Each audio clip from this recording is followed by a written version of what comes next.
सब माताओं से विनय है, संयम से रहो, सावधान रहो। ये हत्या ऐसी नहीं कि तुम्हारे दान पुण्य से क्षमा हो जाएगी।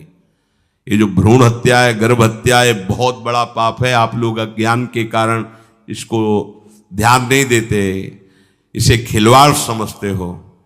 कितना ज्ञान है। बेटी ही मां है, बेटी ही बहन है, बेटी ही पत्नी बनती है, बेटी ही किसी के जीवन को धारण करने वाली बनती है।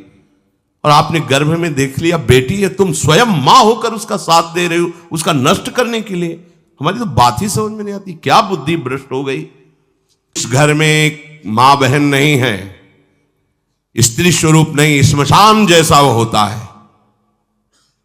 ध्यान दीजिए, ये बहुत बड़ी गलती है जो अपनी बेटियों की हत्या करते हैं। और ये वो पाप है जो अक्षम्य अपराध है। स्त्री हत्या करना शास्त्रों में बहुत बड़ा पाप कहा गया है। फिर वो तो बच्चा है, बिल्कुल नहीं।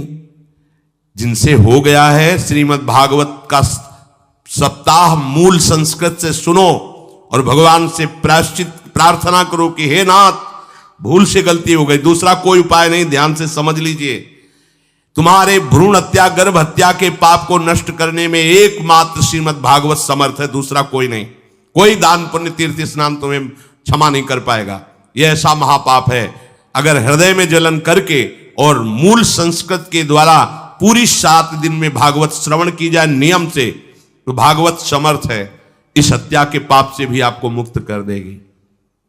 जिनके ऐसे हत्या हो गई हो करवा लो, नहीं तो बुद्धि आगे भ्रष्ट करके तुम्हें हरि गुरु से विमुख कर देगा।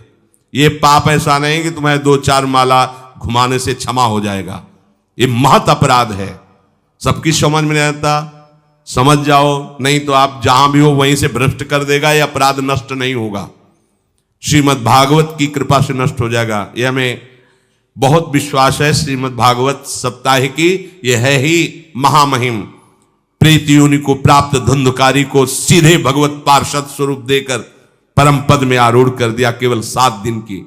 मूल संस्कृत एक भी श्लोक नहीं छूटना चाहिए। अगर सप्ताहिकी का पारायण हो तो इस भ्रूण हत्या, गर्भ हत्या से भी निवृत्ति मिल जाए।